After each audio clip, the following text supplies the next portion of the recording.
है ना। अपवाद, क्या अपवाद है? नंबर एक तो सबसेक्शन 6 है, उसमें कुछ विशेष परिस्थितियां दे रखी हैं, उसमें बीएनएस लागू नहीं होती है। दूसरा है राष्ट्रपति। तीसरा है राज्यपाल।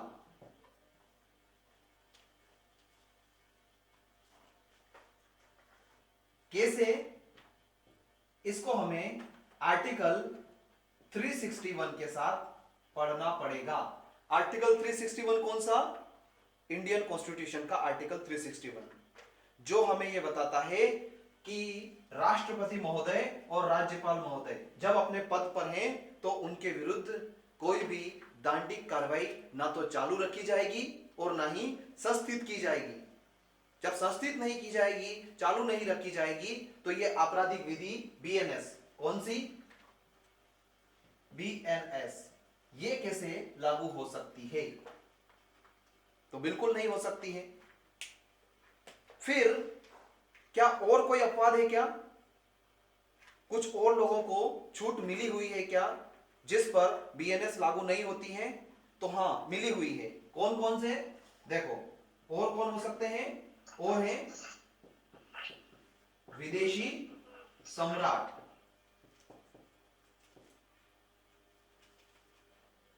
विदेशी सम्राट। और भी कोई है क्या? बिल्कुल, और भी हैं। और कौन हो सकते हैं? विदेशी सेना,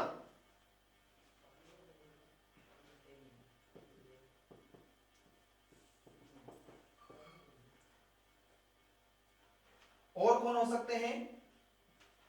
युद्धबंदी,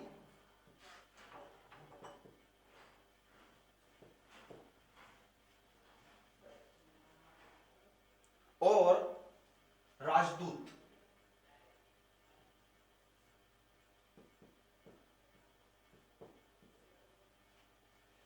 ये कुछ अपवाद हैं।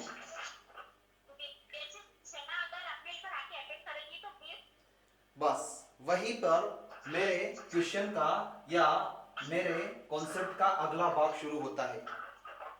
मैंने क्या बताया कि इन इन लोगों के ऊपर बीएनएस लागू नहीं होती है। मैंने ये नहीं बताया है कि इनके ऊपर कोई भी विधि लागू नहीं होती है। इनको बीएनएस से छूट मिली है, लेकिन अगर कोई विशेष व्यवस्था है जो कि आमतौर पर होती ही है, ये अंतरराष्ट्रीय संगठन वगैरह इतने बने हुए हैं, ये किस काम के लिए बने हुए हैं? ऐसी सिचुएशंस के लिए ही बने हुए हैं। इनको स्पेशल तरीके से ट्रीट किया जाता है, आम लोगों की तरह से ट्रीट नहीं किया जाता है। तो ऐसा नहीं है कि इनके ऊपर कार्रवाई नहीं होगी, कार्रवाई तो हो सकती है, लेकिन बीएनएस के अकॉर्डिंग कार्रवाई नहीं होगी। बहुत बढ़िया, आपके क्वेश्चन का जवाब मिला। बहुत बढ़िया, ये आंसर है। तो ये कुछ अपवाद हैं बीएनएस के, क्या कि बीएनएस इनके ऊपर लागू नहीं होती है। बाकी किसके किसके ऊपर लागू होती हैं, इसको हमने 1-2 दिन तक आराम से समझा, जिसमें बीएनएस को भी समझा, सेक्शन 2 को पूरा देखा, बीएनएसएस को भी देखा, इंडियन कॉन्स्टिट्यूशन को भी देखा। ये सब चीजें हमने यहां पर देखी हैं, और कुछ स्पेशल 1-2 एक्ट्स के बारे में भी देखा है। ठीक है, ये बात समझ में आई?